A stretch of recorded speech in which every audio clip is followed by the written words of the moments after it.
नमस्ते शरण्ये शिवे शानुकंपे नमस्ते जगद्व्यापिके विश्वरूपे नमस्ते जगद्वन्द् पादारविन्दे नमस्ते जगत्तारिणे त्राहि दुर्गे नमस्ते जगत्तारिणे त्राहि दुर्गे नमस्ते जगत्तारिणे त्राहि दुर्गे।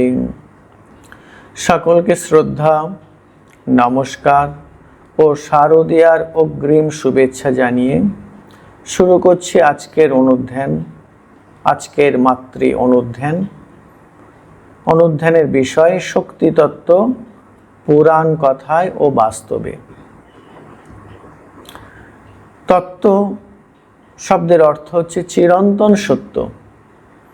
আধ্যাত্মিক চিরন্তন সত্যকে বলা হয় তত্ত্ব। আর সেই তত্ত্ব যখন শক্তি বিষয়ক হয় তখন তাকে আমরা বলবো শক্তি তত্ত্ব। তো শ্রুতিতে আছে শক্তি তত্ত্বের বীজ। দেবী সুক্তম, রাত্রি সুক্তম, শ্রী সুক্তম ইত্যাদি সুক্তমে শক্তি তত্ত্ব আছে সূক্ষ্ম বীজাকারে। আর পুরাণ ও তন্ত্রে আছে সেই শক্তি তত্ত্বের পরিপূর্ণ রূপরেখা। শ্রী শ্রী চণ্ডীতে যে 4টি বিখ্যাত স্তুতি আছে সেই স্তুতিতে শক্তি তত্ত্ব কাব্যিক শৈলীতে উপস্থাপিত হয়েছে। অপূর্ব সেই সব স্তুতি। শক্তি তত্ত্বের মর্মকথা এই: অনন্ত বিশ্ব ব্রহ্মাণ্ডের মূলে আছে এক মহাশক্তি। এই মহাশক্তি চৈতন্যময়ী, আর এই চৈতন্যময়ীর অন্তরে আছে অসীম করুণা। কেননা তিনি মাতৃরূপা।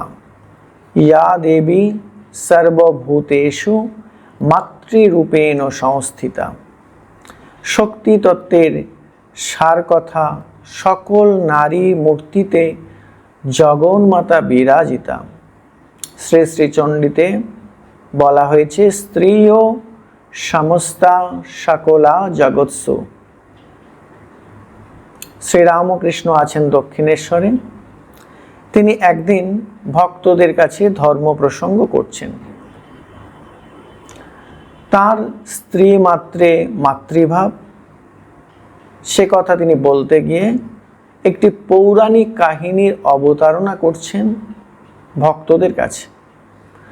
শ্রী শ্রী গণেশ কেমন করে সকল নারীতে মাতৃবুদ্ধি দৃঢ় প্রতিষ্ঠিত করেছিল আপন হৃদয়ে, সেই কথা তিনি বলছেন একদিন শ্রী শ্রী গণেশ, তিনি তখন কিশোর বয়সের, তিনি খেলা করতে গিয়েছেন এবং সেখানে খেলার ছলে একটি বিড়ালিকে খুব মার মেরেছেন।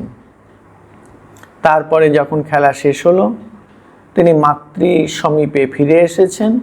এসে দেখছেন মা বিমর্ষ হয়ে বসে আছেন, তার মুখটি ভার। গণেশ মাতৃভক্ত, মায়ের এই রকম বিমর্ষ ভাব দেখে তার খুব কষ্ট হয়েছে। তিনি বলছেন, মা তোমার এমন অবস্থা কেন হলো? আর তিনি দেখছেন মায়ের অঙ্গে অনেক আঘাতের চিহ্ন। বললেন, কে তোমায় মেরেছে, কে তোমায় কষ্ট দিয়েছে? মা বললেন, বাবা এর জন্য তুমিই দায়ী। এ কথা শুনে গণেশ খুব কষ্ট পেলেন এবং অনেক ভাবলেন তিনি কেমন করে দায়ী হবেন। তারপরে মা বলছেন, বাবা তুমি একটু ভেবে দেখো তো, তুমি কোনো প্রাণীকে কষ্ট দিয়েছো কিনা? তখন গণেশ বললেন যে, মা আমি একটি বিড়ালিকে খুব মেরেছি। গণেশ ভাবছেন যে যাদের বিড়াল তারা হয়তো মাকে আঘাত করেছেন। এই কথা ভেবে তিনি খুব কষ্ট পেলেন এবং তার চোখ থেকে ঝরঝর করে জল নেমে এলো। মা ব্যাপারটা বুঝেছেন। মা বলছেন যে বাবা, যাদের বিড়াল তারা আমায় আঘাত করেছে, তুমি যে ভাবছো তা কিন্তু সত্যি নয়। আমার এই অঙ্গে কেউ আঘাত করেনি।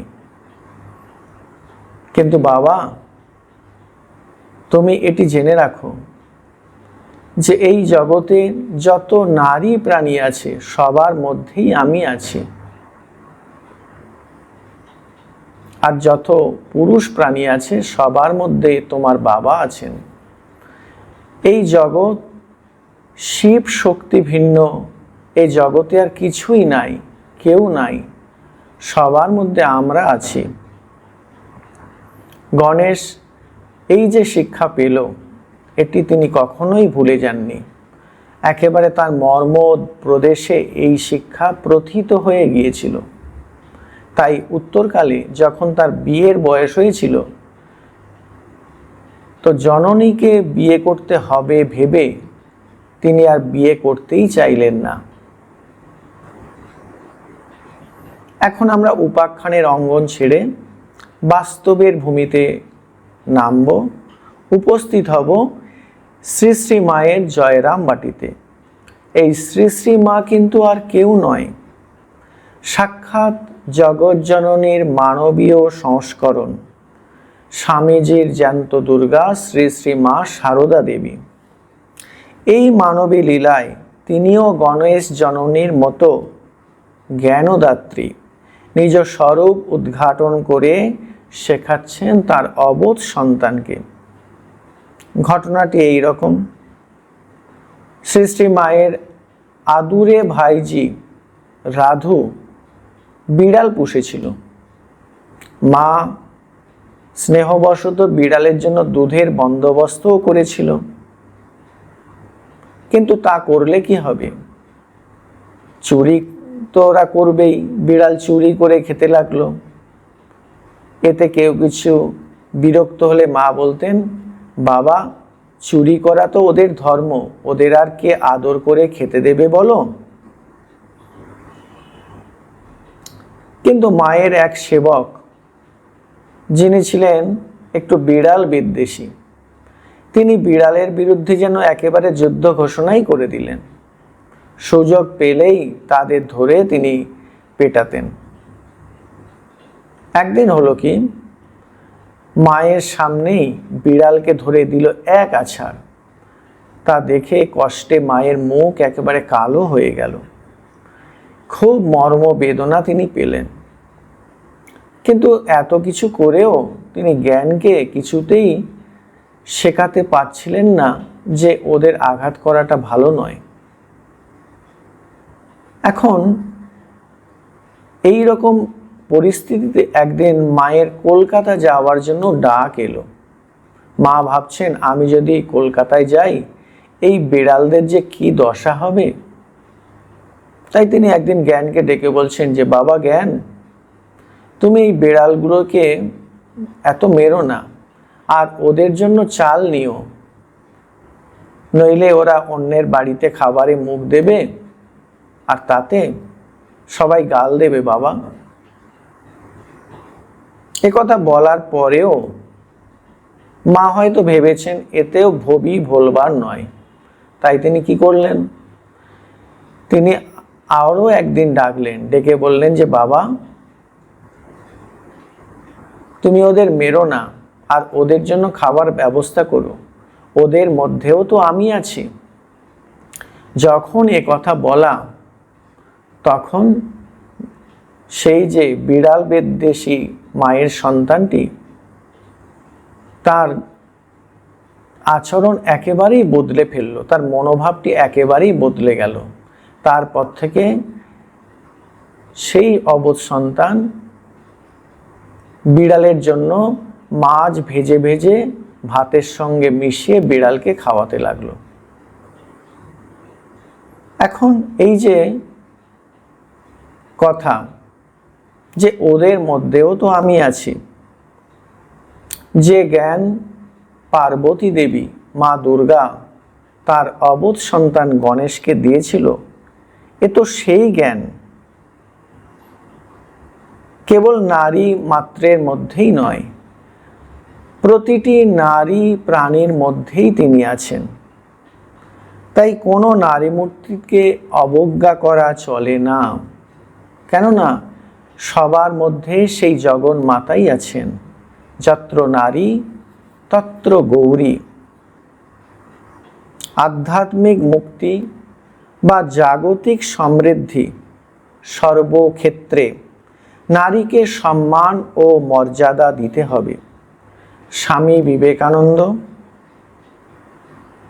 তিনি বলতেন, মেয়েদের পুজো করে সব জাত বড় হয়েছে। তোদের জাতির যে এত অধঃপতন ঘটেছে তার প্রধান কারণ এই সব শক্তি মূর্তির অবমাননা। আমাদের উচিত আধ্যাত্মিক উন্নতির জন্য নারীকে দেবীর অর্ঘ্য নিবেদন করা, আর জাগতিক কল্যাণের জন্য তাদেরকে দিতে হবে সমান মর্যাদা, সম্মান আর সুরক্ষা। স্বামী বিবেকানন্দ একটি কথা বলতেন যে একটি পাখায় পাখি উঠতে পারে না, ওড়ার জন্য দুটি ডানা চাই। সমাজ পক্ষীর যেন দুটি ডানা, একটি নারী, অপরটি পুরুষ। তো নারী পুরুষ উভয়ে যদি প্রয়াস না করে তাহলে সমাজকে এগিয়ে নিয়ে যেতে পারবে না, এগিয়ে নিয়ে যাওয়া যাবে না। তো সেই জন্য বিশেষ করে আজকের দিনের পরিপ্রেক্ষিতে আমাদের মনে রাখতে হবে, আমাদের দিতে হবে নারী সম্মান, নারী মর্যাদা আর নারী সুরক্ষা। এটি না হলে সভ্যতা ক্রমশ পিছিয়ে পড়বে আর ঘন অন্ধকারে সভ্যতা হারিয়ে যাবে। তো আমাদের শপথ নিতে হবে যে আমরা যেন নারীকে উপযুক্ত মর্যাদা দিতে শিখি। তো আজকের এই পর্যন্ত। সকলকে আবার আসন্ন শারদোৎসবের শুভেচ্ছা জানাচ্ছি। সর্বে ভবন্তু সুখিনো, সর্বে সন্তু নিরাময়া, সর্বে পশ্যন্তু ভদ্রাণি, মা কশ্চিৎ দুঃখ ভাগ ভবেৎ। ওম শান্তি শান্তি শান্তি। হরি ওম তৎসৎ। শ্রীরামকৃষ্ণার্পণমস্তু।